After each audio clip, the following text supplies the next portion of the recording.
Assalamu alaikum dear viewers and welcome back to the Simplest Learning. In today's video I will discuss the famous poem Hope is the Thing with Feathers.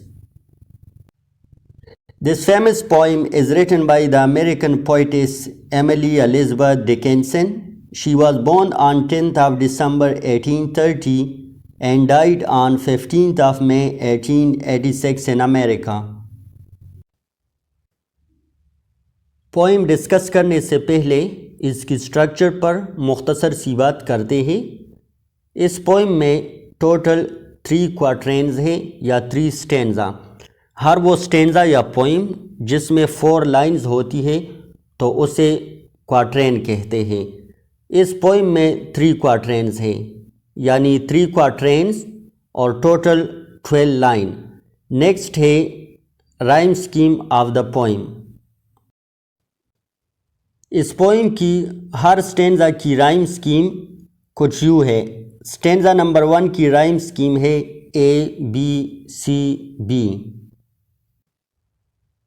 Stanza number 2 کی rhyme scheme ہے ABAB اور stanza number 3 کی rhyme scheme ہے ABBB۔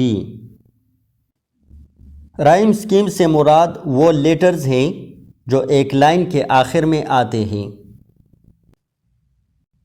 اور ان کی sound same ہوتی ہے جسے ہم آواز الفاظ کہتے ہیں۔ ہر لائن کے آخر میں جو بھی لیٹرز آتے ہیں تو اسے ہم مختلف الفابیٹس یعنی ABCD ایٹسٹرا سے ریپریزنٹ کرتے ہیں اور جو سیم ساؤنڈز ہوتے ہیں تو اسے ہم ایک ہی لیٹر سے ریپریزنٹ کرتے ہیں۔ سٹینزا نمبر 1 کی جو رائم سکیم ہے ABCB تو اس کا مطلب ہے کہ فرسٹ لائن میں آخر میں جو لیٹر آیا ہے اسے ہم A سے ریپریزنٹ کرتے ہیں، سیکنڈ لائن کے لاسٹ لیٹر کو B سے ریپریزنٹ کرتے ہیں، تھرڈ لائن کے لاسٹ لیٹر کو C سے ریپریزنٹ کرتے ہیں اور فورتھ لائن کے لاسٹ لیٹر کو B سے ریپریزنٹ کرتے ہیں۔ اس کا مطلب ہے کہ سیکنڈ لائن اور لائن نمبر 4 کا لیٹر وہ ہم آواز ہے یعنی سیم ساؤنڈ، اس لیے ان دونوں کو ہم B سے ریپریزنٹ کرتے ہیں اور فرسٹ لائن اور تھرڈ لائن وہ سیم ساؤنڈ والے لیٹرز نہیں ہیں۔ اسی طرح سٹینزا نمبر 2 کی رائم سکیم ہے ABAB۔ اس کا مطلب ہے کہ لائن نمبر 1 اور لائن نمبر 3 کا لاسٹ لیٹر وہ سیم ہے اور اسی طرح سیکنڈ لائن اور فورتھ لائن کا لاسٹ لیٹر وہ سیم ہے۔ سٹینزا نمبر 3 کی رائم سکیم ہے ABBB۔ اس کا مطلب ہے کہ second, third and fourth line کا جو لاسٹ لیٹر ہے وہ سیم ساؤنڈ والا ہے اور لائن نمبر 1 کا جو لیٹر ہے وہ ان تینوں سے جدا ہے۔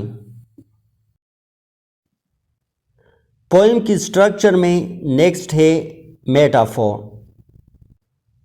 اس پوئم میں پوئٹس نے میٹافور کا استعمال کیا ہے یعنی فگر آف سپیچ، اور ایک برڈ کو میٹافور کے طور پر استعمال کیا ہے یعنی پوئٹس نے ہوپ کو ڈائریکٹلی ایک برڈ کہا ہے۔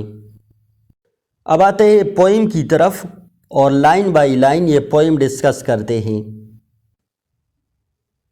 Hope is the thing with feathers۔ امید ایک ایسی چیز ہے جس کے پر ہوتے ہیں، ایک پرندے کی طرح۔ پوئٹس نے اس لائن میں میٹافور کا استعمال کرتے ہوئے ہوپ کو ایک برڈ کہا ہے۔ جس طرح ایک برڈ کے پر ہوتے ہیں اسی طرح ہوپ کے بھی پر ہوتے ہیں۔ that perches in the soul۔ امید انسان کی روح میں رہتی ہے۔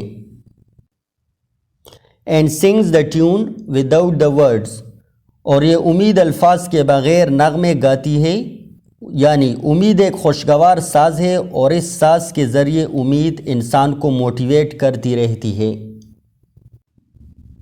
and never stops at all۔ اور امید کا یہ نغمہ کبھی نہیں رکتا یعنی زندگی امید سے ہی قائم ہے، زندگی کے رنگ امید کی بدولت ہے۔ This is the second stanza of the poem. And sweetest in the gale is heard, اور امید کا یہ نغمہ مشکل اور تکلیف میں بہت ہی سریلا اور میٹھا لگتا ہے۔ جب انسان مشکل دور سے گزرتا ہے اور امید کی کرن نظر آتی ہے تو امید کی یہ کرن بہت ہی بلی لگتی ہے اور انسان میں زندگی اور جیت کے آثار پھر سے پیدا ہونے لگتے ہیں۔ اینڈ سور مسٹ بی دا اسٹورم، اور اس مشکل کو بہت طاقتور ہونا چاہیے، ایک طوفان کی طرح۔ That could abash the little bird, جو اس چھوٹے سے پرندے یعنی امید کو خاموش کرنا چاہتا ہے۔ یہاں برڈ سے مراد امید ہے، یعنی مشکل کتنا ہی بڑا کیوں نہ ہو مگر امید کو شکست نہیں دے سکتی۔ That kept so many warm, اس امید نے بہت سے لوگوں کو زندہ رہنے کا حوصلہ دیا ہے اور بہت سے لوگوں کو پرجوش رکھا ہے۔ This is the third and last stanza of the poem. I have heard it in the chillest land، میں نے اسے سرترین مقامات پر بھی سنا ہے، یعنی امید کا نغمہ ہر حال میں سنائی دیتا ہے۔ And on the strangest sea، اور اجنبی سمندر پر بھی، یعنی جب انسان ہر طرف سے مشکلات میں ہوتا ہے۔ یٹ نیور ان ایکسٹریمٹی، حتیٰ کہ بدترین حالات میں بھی۔ It asked a crumb of me, اس امید نے مجھ سے کوئی صلہ نہیں مانگا، یعنی روٹی کا ایک ٹکڑا بھی۔ امید بغیر کسی ریوارڈ اور لالچ کے انسان کی خدمت کرتی رہتی ہے۔ یہ امید ہی ہے جس کی بدولت زندگی قائم ہے، یعنی امید ہر لمحہ انسان کو موٹیویٹ کرتی رہتی ہے۔ آئی ہوپ کہ اس ویڈیو کے بعد آپ اس پوئم کی سٹرکچر اور اس کی سینٹرل آئیڈیا کے بارے میں جان چکے ہوں گے۔